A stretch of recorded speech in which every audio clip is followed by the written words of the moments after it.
ನಮಸ್ಕಾರ ಫ್ರೆಂಡ್ಸ್, ನಾನು ಶುಭ ಮಾತಾಡ್ತಾ ಇದ್ದೀನಿ. ಮೈ ಯೂಟ್ಯೂಬ್ ಚಾನಲ್ ಬೆಳಗ್ಗೆಯಿಂದ ವೀಡಿಯೋ ಸ್ಟಾರ್ಟ್ ಮಾಡಿದ್ದೀನಿ. ಸೊ ನೀವೆಲ್ಲ ಚೆನ್ನಾಗಿದ್ದೀರಾ ಅಂತ ಭಾವಿಸ್ತೀನಿ. ನಾನು ಕೂಡ ಚೆನ್ನಾಗಿದ್ದೀರಾ. ಸೊ ಇವತ್ತು ಬೆಳಗ್ಗೆ ಶುಕ್ರವಾರ ಆಗಿರೋದ್ರಿಂದ ನಾನು ಬೇಗನೆ ಎದ್ದಿದ್ದೆ. ಸೊ ಹಾಗಾಗಿ ಇವಾಗ ಪೂಜೆಗೆಲ್ಲ ರೆಡಿ ಮಾಡ್ಕೊಂಡಿದ್ದೆ. ಎಲ್ಲ ತಿಂಡಿ ಎಲ್ಲ ಮುಗಿಸ್ಕೊಂಡು ಇನ್ನು ನಮ್ಮ ಮನೆಯವರು ಡ್ಯೂಟಿಗೆ ಹೋಗಬೇಕಾಗಿತ್ತು. ಹಾಗಾಗಿ ಮನೆಯಲ್ಲೇ ಸ್ವಲ್ಪ ಕೆಲಸ ಇತ್ತು ಅಂತ ಕೆಲಸ ಮಾಡ್ಕೊತಾಯಿದ್ರು. ನಾನು ಕೂಡ ಹೊರಗಡೆ ಹೋಗಬೇಕಾಗಿತ್ತು, ಹಾಗಾಗಿ ರೆಡಿಯಾಗಿದ್ದೆ. ಸೊ ಹಬ್ಬ ಹತ್ರ ಬಂತಲ್ಲ, ಸ್ವಲ್ಪ ಶಾಪಿಂಗ್ ಮಾಡೋದೆಲ್ಲ ಇತ್ತು.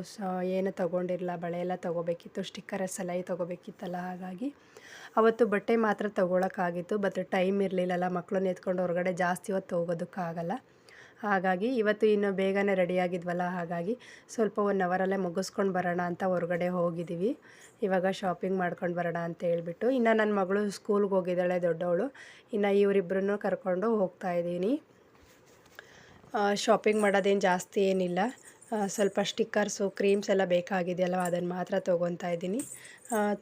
ಇದು ಬೆಳಗ್ಗೆನೇ ಹೋಗಿದ್ರೆ ಚೆನ್ನಾಗಿರುತ್ತೆ. ತುಂಬಾ ಬಿಸಿಲಿತ್ತು, ಸೊ ಲೇಟಾಗಿ ಹೋಗೋದಕ್ಕಾಗಲ್ಲ ನಾನೊಬ್ಳೇನ ಅಂತೇಳಿ ಹಸ್ಬೆಂಡ್ ಜೊತೆಗೆ ಹೋಗ್ತಾಯಿದ್ದೆ. ಅವರು ಡ್ಯೂಟಿಗೆ ಹೋಗ್ತಾಯಿದ್ರಲ್ವ, ಹಾಗಾಗಿ ಬೇಗ ಬಿಟ್ಬಿಟ್ಟು ಬರ್ತೀನಿ ಅಂತ ಹೇಳ್ಬಿಟ್ಟು ಕರ್ಕೊಂಡು ಹೋಗ್ತಾಯಿದ್ರು. ಹಾಗಾಗಿ ಅವ್ರು ಹೋಗೋದ್ರೊಳಗಡೆ ನಾನು ರೆಡಿಯಾಗಿದ್ದೆ. ಇನ್ನು ಬಳೆ ಶಾಪಿಗೆ ಬಂದಿದ್ದೀವಿ ನೋಡಿ. ನಾನು ಆನ್ಲೈನಲ್ಲಿ ಸ್ವಲ್ಪ ಪರ್ಚೇಸ್ ಮಾಡೋದೆಲ್ಲ ಕಡಿಮೆ, ಯಾಕಂದರೆ ಅಲ್ಲಿ ಯಾವುದೇ ಥರದ ಪ್ರಾಡಕ್ಟ್ ಸಿಗುತ್ತಾ ಏನೋ ಅಂತ ಹೇಳ್ಬಿಟ್ಟು ಸ್ವಲ್ಪ ಅಷ್ಟೊಂದು ಇದ್ದಿರಲ್ಲ ಅಂಥೇಳಿ ನಾನು ಎಲ್ಲ ಶಾಪಲ್ಲೇ ತೊಗೊತೀನಿ ಡೈರೆಕ್ಟ್ ನೋಡಿಬಿಟ್ಟು. ಆನ್ಲೈನಲ್ಲಿ ಏನಾದರೂ ಪರ್ಚೇಸ್ ಮಾಡಿದ್ರೆ ನಿಮಗೆ ಶೇರ್ ಮಾಡ್ತೀನಿ ನಾನು. ಸೊ ಯಾಕಂದರೆ ಇಲ್ಲಿ ಹೊರಗಡೆ ನೋಡಿಬಿಟ್ಟೆ ತೊಗೊಳ್ಳೋದು ಚೆನ್ನಾಗಿರುತ್ತೆ. ಆನ್ಲೈನಲ್ಲಿ ಅಷ್ಟು ಚೆನ್ನಾಗಿರುತ್ತೆ ಇಲ್ವ ಡೌಟ್ ಇತ್ತು, ಹಾಗಾಗಿ ಇಲ್ಲೇ ಪರ್ಚೇಸ್ ಮಾಡ್ಕೊಂಡು ಸ್ವಲ್ಪ ಕ್ರೀಮ್ಸ್ ಎಲ್ಲ ತೊಗೊಂಡು ಇವಾಗ ಬರ್ತಾಯಿದ್ದೀನಿ. ಅದೇನು ತೋರಿಸೋದಕ್ಕೆಲ್ಲ ಹೋಗಲ್ಲ. ಫೇಸ್ ಕ್ರೀಮ್ ನಿಮಗೆಲ್ಲ ಗೊತ್ತಿರುತ್ತಲ್ಲ, ನಾನು ಡೈಲಿ ಯೂಸ್ ಮಾಡೋದೇ ಅದನ್ನೇ ತೊಗೊಂಡಿದ್ದೀನಿ. ಹಾಗಾಗಿ ಇನ್ನು ನಮ್ಮ ಮನೆಯವರು ನಮ್ಮನ್ನು ಕಳಿಸ್ಬಿಟ್ಟು ಡ್ಯೂಟಿಗೆ ಹೋದರು. ತುಂಬಾ ಬಿಸಿಲಿತ್ತು ಹೊರಗಡೆ, ಬೇಗನೆ ವಾಪಸ್ ಬಂದುಬಿಟ್ವಿ. ಅಲ್ಲಿ ಟೈಮ್ ಪಾಸ್ ಮಾಡೋದಕ್ಕಾಗಲ್ಲ ಅಂತ ಹೇಳಿಬಿಟ್ಟು. ಇನ್ನು ನನ್ನ ಮಗಳು ಬಿಸಿಲಿದೆಯಲ್ವ, ಸೊ ಅಲ್ಲಿ ಅಂಗಡಿನಲ್ಲಿ ಚೇಂಜ್ ಇಲ್ಲ ಅಂತಂದರು ಬೆಳಗ್ಗೆನೇ. ಹಾಗಾಗಿ ನಾನೊಂದು ಜ್ಯೂಸ್ ಕೊಡಿಸಿ ಚೇಂಜ್ ತೊಗೊಂಬಂದೆ. ನನ್ನ ಫೋನ್ಪೇ ಇದೆ, ಬಟ್ ಫೋನ್ಪೇ ನಾನು ಯೂಸ್ ಮಾಡಲ್ಲ. ಯಾಕಂದರೆ ಫೋನಲ್ಲಿರೋ ದುಡ್ಡನ್ನ ಕಳೆದ್ರೆ ಮತ್ತೆ ನನಗೆ ಎಮರ್ಜೆನ್ಸಿಗೆ ದುಡ್ಡು ಬೇಕಾಗುತ್ತೆ. ಹಾಗಾದರೆ ಕ್ಯಾಶ್ ಇರೋದ್ರಿಂದ ನಾನು ಕ್ಯಾಶ್ನೇ ಕೊಟ್ಟು ಈ ಥರ ಅಂಗಡಿನಲ್ಲಿ ಪರ್ಚೇಸ್ ಮಾಡ್ಕೊಂಬರ್ತೀನಿ.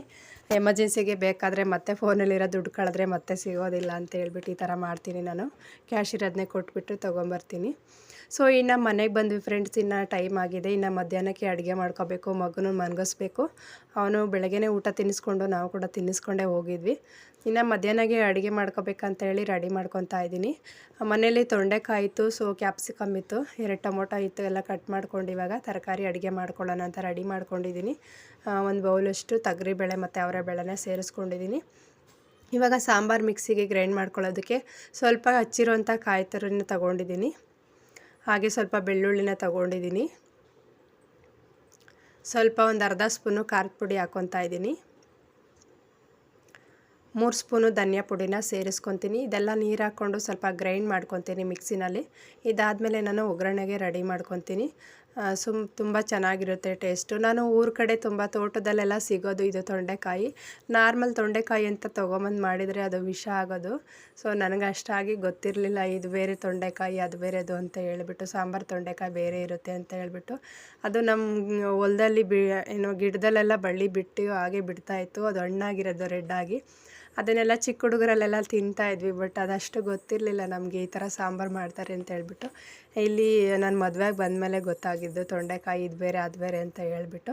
ಸೊ ಇನ್ನು ಒಗ್ಗರಣೆಗೆ ರೆಡಿ ಮಾಡ್ಕೊತಾ ಇದ್ದೀನಿ. ತುಂಬ ಚೆನ್ನಾಗಿ ಬರುತ್ತೆ ಸಾಂಬಾರು ಟೇಸ್ಟಾಗಿ. ನಾನು ಇವತ್ತೇ ಫಸ್ಟ್ ಮಾಡ್ತಾ ಇರೋದು, ಯಾವತ್ತೂ ತರಿಸ್ಕೊಂಡಿರಲಿಲ್ಲ.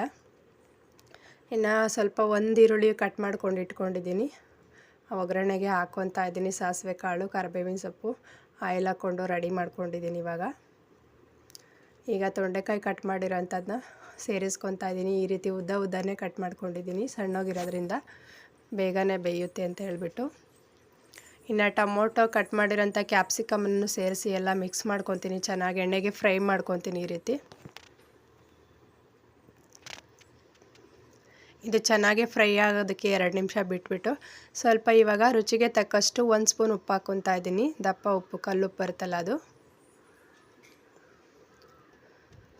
ಈ ರೀತಿ ಚೆನ್ನಾಗಿ ಮಿಕ್ಸ್ ಮಾಡ್ಕೊತಾ ಇದ್ದೀನಿ. ಇದು ಹಾಗೆ ಎಣ್ಣೆಗೆ ಫ್ರೈ ಮಾಡೋಕ್ಕೆ ಬಿಡ್ತೀನಿ 2 ನಿಮಿಷ ಮುಚ್ಚಳ ಹಾಕ್ಬಿಟ್ಟು. ನಂತರ ಕಾಳು ಇದೆಯಲ್ವ ನೆನೆಸಿರೋದು, ಅದನ್ನು ಸೇರಿಸ್ಕೊತಾ ಇದ್ದೀನಿ. ಇವಾಗ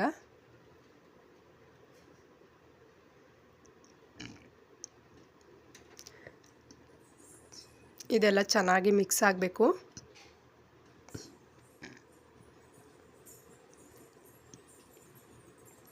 ಇದು ಮಿಕ್ಸ್ ಆದಮೇಲೆ ರುಬ್ಬಿರೋಂಥ ಮಸಾಲಾನ ಇದರೊಳಗಡೆ ನಾನು ಸೇರಿಸ್ಕೊತಾ ಇದ್ದೀನಿ. ಚೆನ್ನಾಗಿ ಎಲ್ಲ ಮಿಕ್ಸ್ ಮಾಡ್ಕೊಂಡಿದ್ದೆ ನುಣ್ಣಗೆ, ಹಾಗಾಗಿ ಇವಾಗ ಸೇರಿಸ್ಕೊತಾ ಇದ್ದೀನಿ. ಚೆನ್ನಾಗಿ ಇದರೊಳಗಡೆ ಮಿಕ್ಸ್ ಮಾಡಿಕೊಂಡು ಕೈ ಆಡಿಸ್ಕೊತಾ ಇದ್ದೀನಿ. ಉರಿ ಜಾಸ್ತಿಯಲ್ಲೇ ಇದೆ, ಹಾಗಾಗಿ ಸೀದೋಗ್ಬಿಡುತ್ತೆ ಅಂತ ಈ ರೀತಿ ಮಿಕ್ಸ್ ಮಾಡ್ಕೊತಾ ಇದ್ದೀನಿ. ಈಗ ಸ್ವಲ್ಪ ಒಂದು ಚಮಚಷ್ಟು ನೀರು ಹಾಕ್ಕೊತಾ ಇದ್ದೀನಿ. ಇದು ರಾತ್ರಿಗೆ ರೆಡಿ ಆಗುತ್ತೆ ಸಾಂಬಾರು, ಮಧ್ಯಾಹ್ನಕ್ಕೆ ಆಗುತ್ತೆ ಅಂತೇಳಿ. ಇದು ಮುದ್ದೆ ಜೊತೆ ಅನ್ನದ ಜೊತೆ ಎಲ್ಲ ಸರ್ವ್ ಮಾಡ್ಕೊಂಡು ತಿನ್ಬೋದು. ಚಪಾತಿಗೂ ಪಲ್ಯ ಮಾಡ್ಕೋಬೋದು ತೊಂಡೆಕಾಯಿ ಸಾಂಬಾರು. ಸೊ ನಾನಿವಾಗ ಸಾಂಬಾರು ಮಾಡ್ತಾಯಿದ್ದೀನಿ, ಅನ್ನಕ್ಕಷ್ಟೇ ಆಗುತ್ತೆ ಅಂತ ಹೇಳ್ಬಿಟ್ಟು ಮಧ್ಯಾಹ್ನ ಅನ್ನ ಮಾಡ್ಕೊತೀನಿ. ಸೊ ಈ 3-4 ವಿಷಲ್ ಹಾಕ್ಸಿದ್ರೆ ತುಂಬ ಚೆನ್ನಾಗಿ ರೆಡಿ ಆಗುತ್ತೆ. ನೋಡಿ ಫ್ರೆಂಡ್ಸ್, ಈ ರೀತಿ ರೆಡಿಯಾಗಿದೆ. ನೀವು ಕೂಡ ಟ್ರೈ ಮಾಡಿ ಸಿಂಪಲ್ಲಾಗಿ. ಓಕೆ ಫ್ರೆಂಡ್ಸ್, ಈ ವಿಡಿಯೋ ಇಲ್ಲಿಗೆ ಎಂಡ್ ಮಾಡ್ತಾಯಿದ್ದೀನಿ. ವಿಡಿಯೋ ಹೇಗಿದೆ ಅಂತ ಕಾಮೆಂಟ್ ಮಾಡಿ, ಲೈಕ್ ಮಾಡಿ, ಶೇರ್ ಮಾಡಿ. ಹೊಸ್ದಾಗಿ ಯಾರೆಲ್ಲ ನೋಡ್ತಾ ಇದ್ದೀರಾ ಚಾನಲ್ನ ಸಬ್ಸ್ಕ್ರೈಬ್ ಮಾಡ್ಕೊಳ್ಳಿ ಫ್ರೆಂಡ್ಸ್. ಹಾಗೆ ವಾಚ್ ಮಾಡಿದ್ದಕ್ಕಾಗಿ ಧನ್ಯವಾದಗಳು. Thank you friends.